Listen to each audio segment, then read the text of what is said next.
daily soccer podcast with the Global Sports Podcast Network. Hello and welcome to the Daily Newcastle podcast. I'm a stranger to this now and I'm really nervous to be hosting this one because it's my first one in, it feels like months. So hello everyone, I'm back, who knows for how long. And I am joined today by just one co-host because the rest of us are all busy. And I am joined by my co-host Michael. How are you? Doing well. Yeah, as we know, Christmas is we're not even at Christmas yet, but it's a very, very long time of the year. So it's going to be a nightmare, but we're going to stay daily. We're going to stay committed, no matter what it takes. We'll be fine. So he says. Yeah. So we say, and we're probably not going to be available for the next 2 weeks, but it's fine. Yeah, I'm hoping we're going to get some time in to do a full team Christmas special podcast. Keep the tradition alive. Yeah, so maybe we might have to start planning that. But for now, it is me and Michael. We are recording on Monday evening, so by the time you guys listen to this, it shall be Tuesday. And I thought we could start by reviewing what was a fantastic game on Saturday. And I am ashamed of myself because on my Super 6, I predicted a Newcastle defeat. Can't believe it. I can't blame you, I can be honest. I was about to joke and say, how could you? But I'm pretty sure 90% of Newcastle fans were going into it thinking, lost. The one time I don't put a draw or a Newcastle win and we go and win. Not only that, we go and win and beat Pep's team for the first time under Eddie Howe, so that's fantastic. So yeah, I mean, with the likes of the West Ham and Brentford game, who could blame me? But I'm hanging my head in shame before you all come for me. So yes. So let's just start by what did we think? Yeah, I mean, for me, it's the performance of the season so far. And I know there's a couple of talking points, obviously, the controversy behind the second goal, etc. Exactly the same thing happened the next day, Aston Villa Leeds. So if it's consistent, I don't really care. But for us, it's one of those where it felt like the tactic finally worked with Voltemada up top. He was coming deep, and we were seeing Harvey Barnes and Jacob Murphy 10 yards higher. Mm-hmm. And whether that's because we finally had Lewis Hall and Tino Livramento playing together, mm-hmm. Both of whom I thought were very good. I saw a few people slating Hall, so he made a couple of mistakes. I thought he was excellent. But as we can tell by my match review, I was fairly enamoured with alcohol, so maybe I was seeing things differently. But I thought we were absolutely excellent. The tactic finally worked. It's just a case of, obviously, will it work against lesser teams as well? But so good to see us finally get one over on City, because they do tend to get a few dodgy decisions against us as well. Yeah, I agree. So I was actually out on Saturday evening for a friend's birthday, so which clashed with the game, so I didn't watch it until Sunday. Very inconvenient, I know. But I was getting updates literally minutely by a friend of mine. And yeah, from watching the highlights, I agree with the Voltemada up top. It seems like something has just clicked. But I just want to point out that how much, I know we all say it, but the difference between having Hall and Tino in the team to not having them in the team is massive. It's unreal, isn't it? It's incredible. And you don't realise, obviously we knew when Tino went down injured a couple of weeks ago, a month or two ago now, we knew it was going to be a big loss. But yeah, him coming back, Lewis Hall being back, I'm just like, they've got to be the future of England, right? Got to be. 100%. I think the only player that could be up there with Lewis Hall for the left-back position was Nico O'Reilly, who I will say thought I had a good game against us, if I'm completely honest. Tino could also play there if need be. Right back is obviously, we're a little stacked with England, but Tino and Livramento and Lewis Hall means no matter who's there, those two are going to be centerpieces for England, at least in the squad, for the next 10 years for me. And to do that, put those kind of performances in against Manchester City. Hall's done it against Arsenal and Liverpool as well. Livramento has put in decent performances against some top sides as well. They've shown they can do it on the big stage. They've shown they can do it against lesser teams as well. And it just showed how much we missed them. There's two great performances. Yeah, 100%. Completely agree. And I love them both. I was thinking to myself when I was watching it. Obviously, we all have been really critical of the games that we've been losing and the games that we. This is why I predicted a Newcastle defeat, because obviously we've gone from the Brentford and West Ham games to look like we couldn't string two passes together to then playing like that on Saturday afternoon or Saturday evening. And I thought to myself, that's kind of the result that can probably kickstart. I mean, I say kickstart our season. We're in flipping November, but it's a game like that that can really kickstart some confidence and get the season 100%. flowing. So yeah, if we can keep the likes of Tino and Hall fit, they both be going to the World Cup for me. Particularly Lewis Hall, 100%. obviously, they'd both be going. So yeah, if we can keep the likes of them fit, I think we're probably in for quite an exciting period of time. Another player that I just want to talk about real quick is one player that we have all not been enamoured with, and it's the man who scored both the goals, Yeah.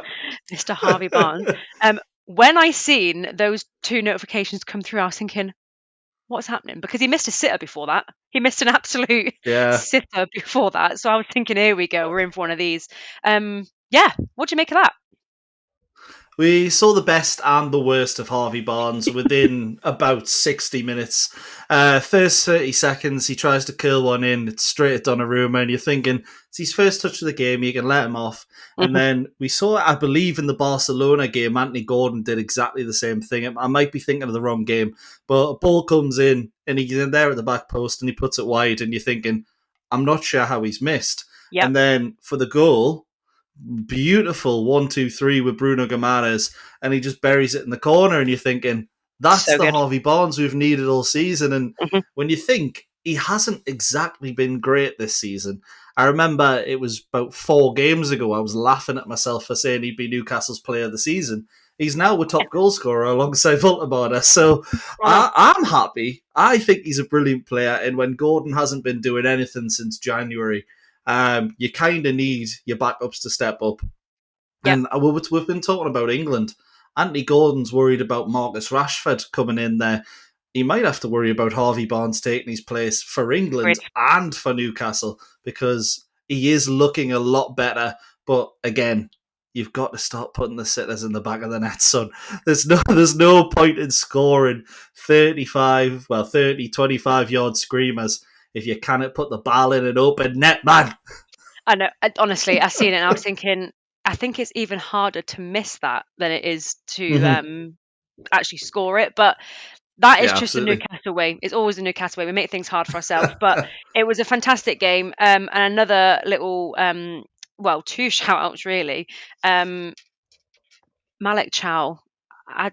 Can we maybe just fling AC Milan an extra 20 million or something? I feel like we've absolutely had a steal with him and he's incredible, isn't he? We are a complete different side with him. And he really excites me as a player, and I think he's fantastic.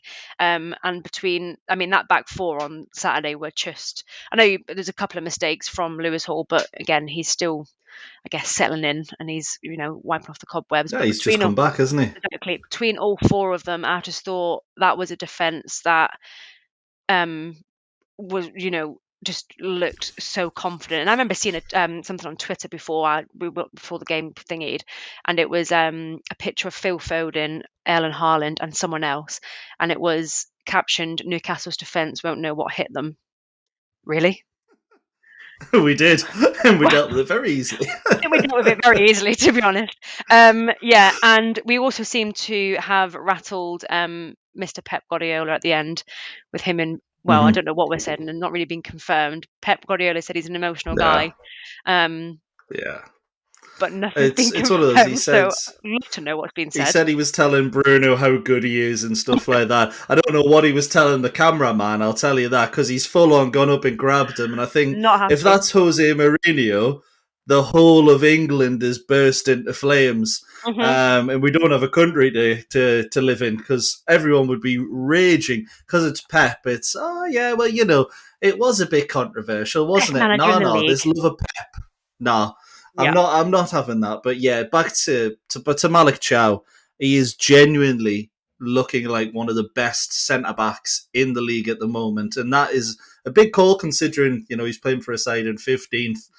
But I thought the thing for me, and I'd seen this when a little bit when he'd left Milan, is that Milan relied on him to play out with the ball a lot more than what Newcastle do.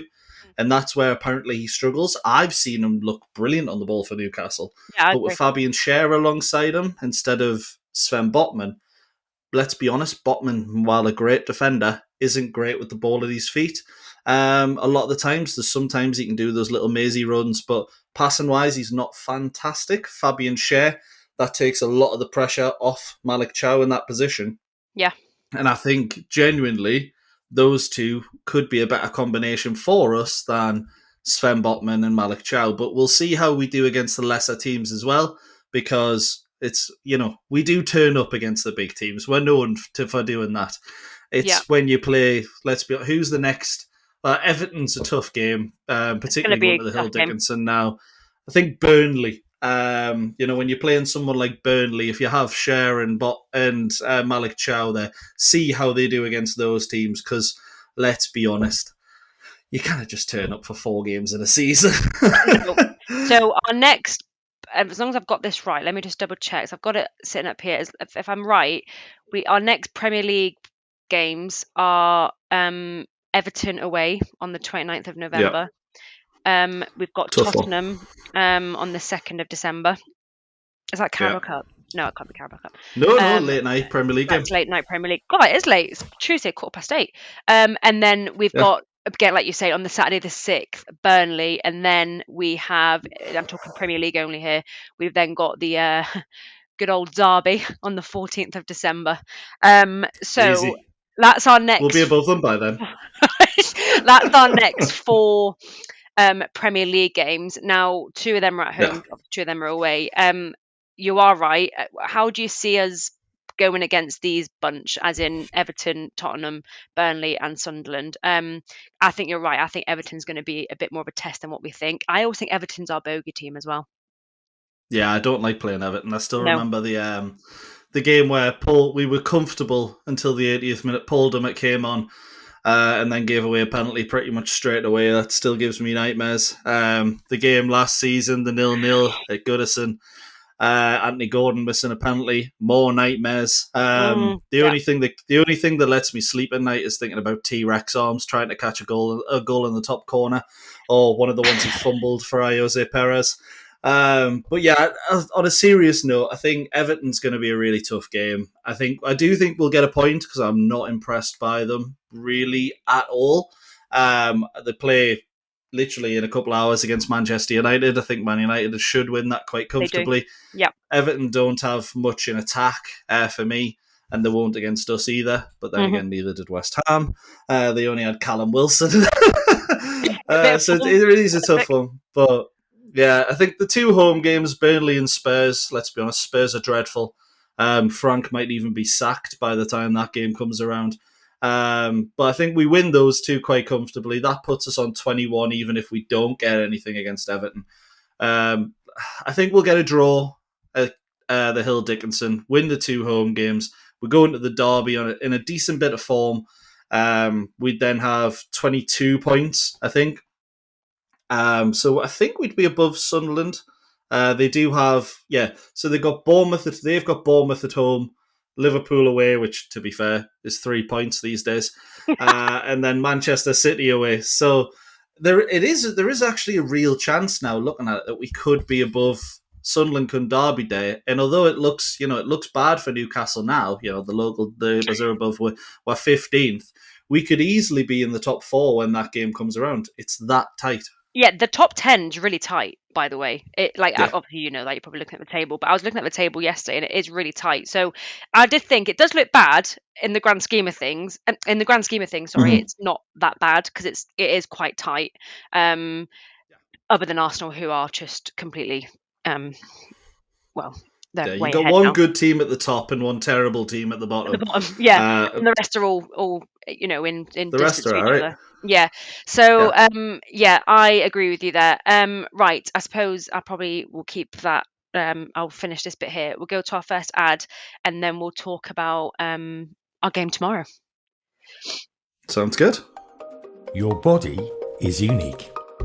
And Global Sports Podcast Network has partnered with Bioniq, the world's most personalised supplements. Bioniq provide 100% tailor-made supplements designed to deliver precisely what your body needs at exactly the right levels to optimise your health. No guessing. So click the link in the show notes. Use the code GSPN2025 for 40% off your first month's subscription.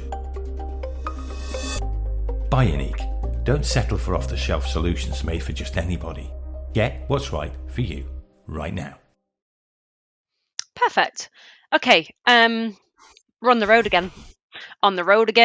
Tomorrow night.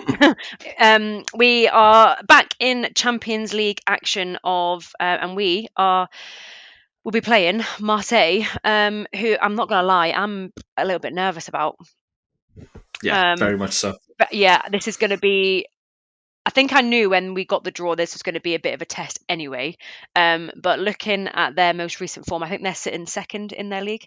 They are, yeah. And they have got some, well, I say some decent players, but they have got some decent players, otherwise we'd be sitting second in their league. But yeah, they've hit a bit of form, and I am a bit nervous about this, not only because it's the team that we're playing and it's Champions League. We're away, and our away form is not the best. So Really? So I'm aware Eddie Howe done his little press conference this morning about some updates. So I think Anthony Gordon has travelled with the team. But whether or not he will play or not, we don't know. Kieran Trippier has been confirmed to be out with a hamstring injury. And I think that is that all the player news we had?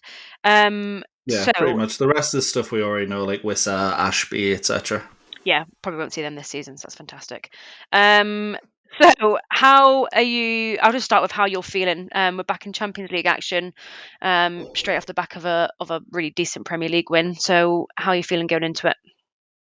You know what? I'm actually feeling really confident. Not because I think we'll get a result, because I don't think we need to. I think it's one of those where if you look at our next 8 games, this is the one where if you lose, you go, okay.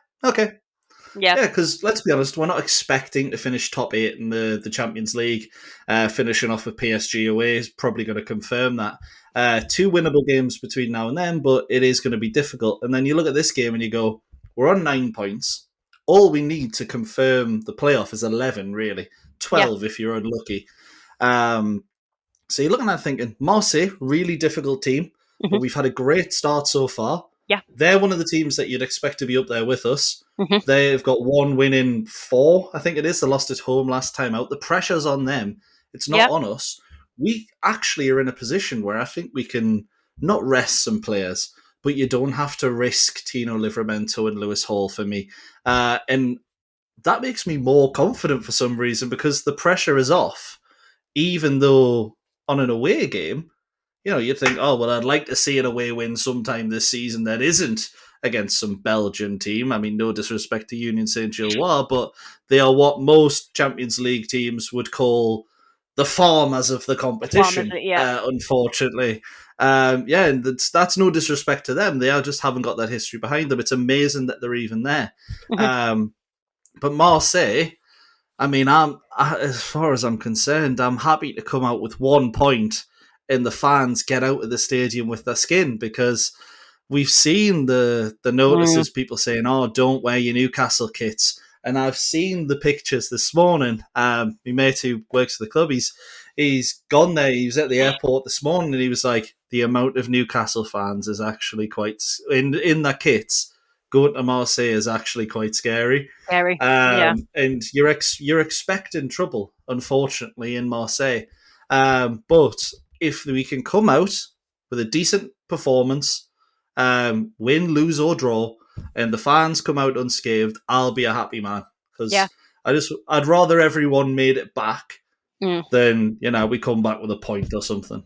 100%. Yeah, I agree. I am nervous about it. That's just because I think Champions League is just such a big boys tournament. So I always think like we are Yeah. dealing with the big boys now. So like obviously you want to win and you want to get the points. But I do agree. I think we've had such a confident start to our Champions League campaign where if we do drop points on this one, it's not, hopefully it's not the end of the world.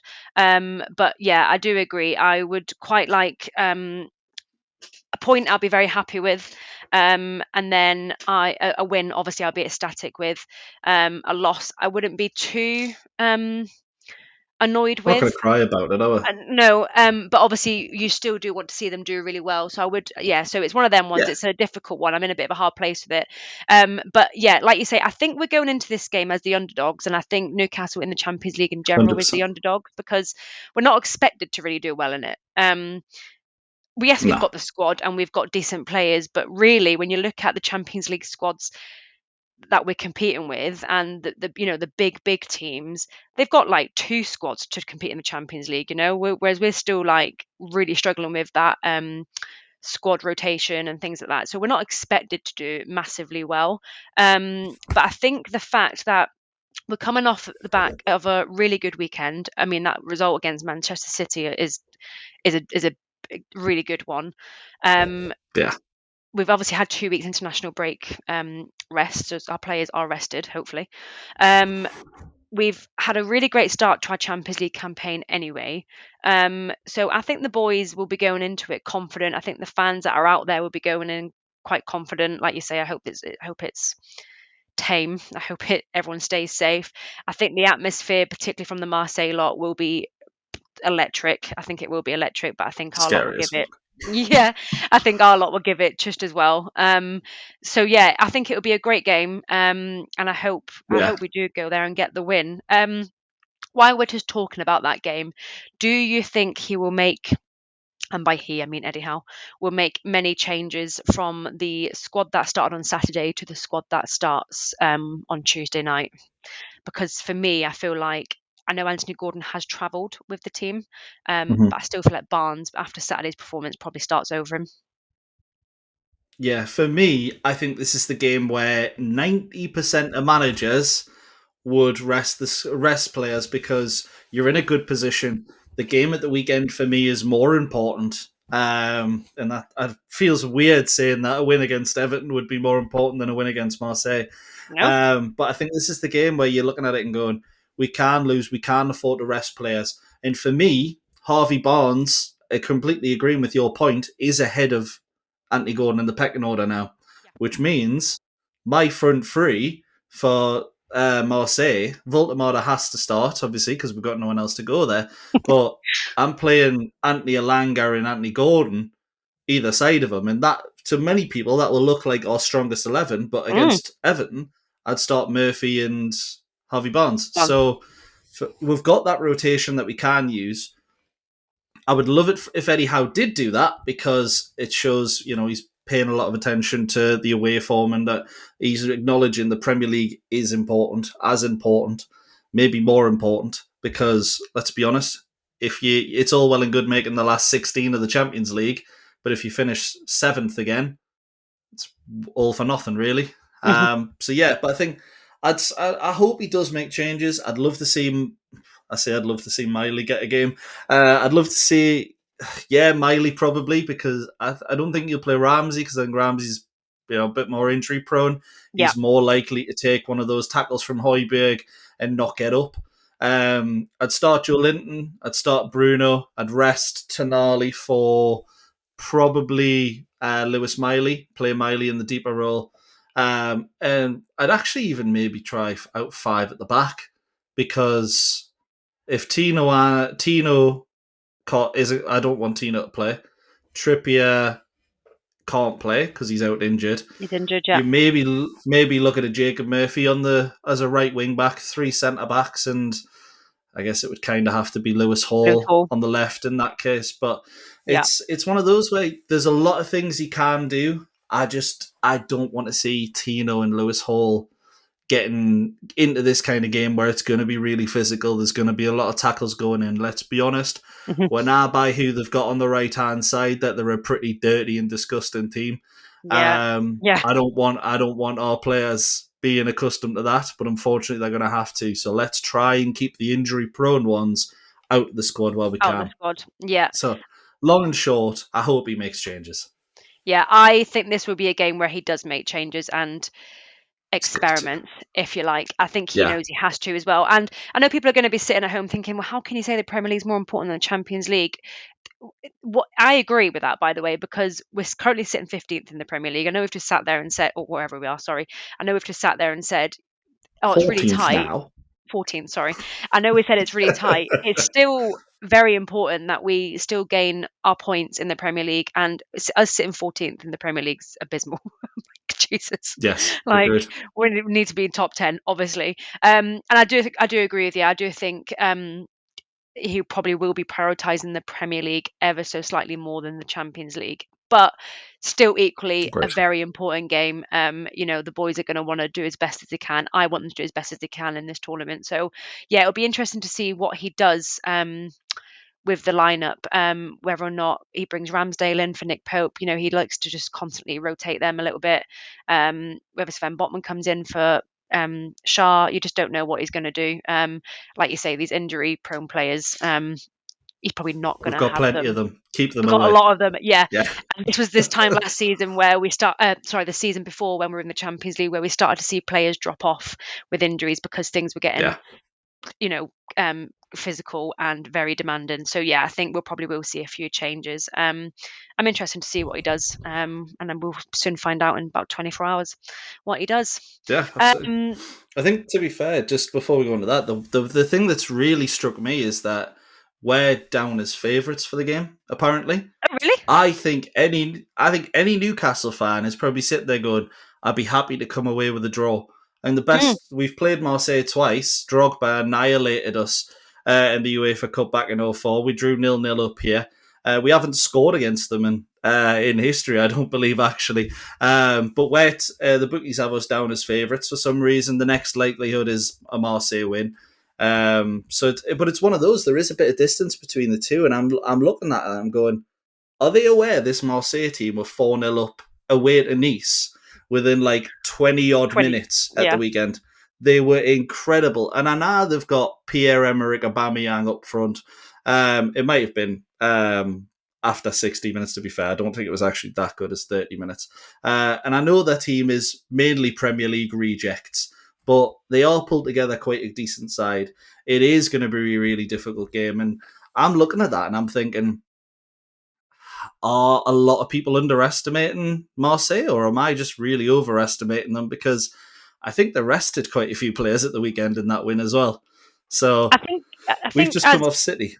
Yeah, I think, but we won against City, and we really. I mean, I predicted us to get beat by Manchester City. So, and I'm a Newcastle fan, so I'm just like, what on earth happened? So I think what is good to know is, like, as Newcastle fans, we always expect the worst because that's just what we've drilled into for like however many years of being Newcastle fans. Yeah. And go into places like Marseille, like, it is going to be a test, but we always talk about it, but we've beat teams like PSG in the Champions League before, albeit it's been at home. But we there's no reason why we can't go away and beat teams like Marseille. Why not? We could do it. We've got the squad, we've got the players. So maybe we are underestimating ourselves. So maybe we need to be more positive. Always do it, to be fair. Me too. I'm always like, if I predict it, then I can't be disappointed. Yeah, exactly. Best of both worlds. I'm either wrong, but we win, or I'm right and we lose. So either way, I'm right. Yeah, exactly. So obviously, I hope we go and get the 3 points. But I would be very happy coming away with a point as well. So either way, absolutely. Before we sign off, let's just do some score predictions for the game. I mean, okay. I better not go against a loss again because my uncle will text me. You go first. Yes, but you predicted a loss against Man City. We won. You've got to do it again. True. I am, on the other hand, I'm going to go for a 2-2 draw. I don't think we'll make as many... Thinking about it now, I don't think we'll make as many changes as I want us to. But I know that Marseille will probably try and come at us with it's a 3 at the back, but it's also a 5 at the back. They'll press quite high, but we're quite good against the press. Yeah. And I think we'll get a couple of goals through sloppy mistakes. You look at, they've got Højbjerg in there, Matt O'Reilly, who was at Brighton, Aubameyang. That half their back line is players that were at West Ham when they were terrible. Yeah, true. So they're not going to be great. We can cause those mistakes, particularly with the press. So I am going to go 2-2. I'm going to be positive, and I think we'll come away with a very, very good point. Okay, right, that was going to be my score prediction. So I will go with something different. Just 2-2 then. Happy just days. 2-2. Right, you go with the 2-2 draw. I'm going to go that we'll nick it 2-1. Oh, beautiful. Yeah. So we're scoring 2, guaranteed. We're scoring 2. Yeah, that's what I'll go with. Ian's probably going to go for a 3-1, so we'll keep it out of that. And that, I mean, we've managed to get 30 minutes recording done, so I'm pretty pleased with that as well. Yeah, we said it'd be 15 minutes at the start. No, we've got a lot more to talk about than we think, because it's a exciting but a bit nervy time to be a Newcastle fan, isn't it? It is, yeah, and it's very busy being a Newcastle fan at the minute. There's so much going on all the time. That is all we have time for anyway. So, Michael, thank you for joining me. Everyone listening, we will be back on Wednesday morning, I think, with an immediate post-match reaction. If not, it'll be Thursday with, I presume, a review. And until then, I hope everyone enjoys the game, and we'll speak to you soon.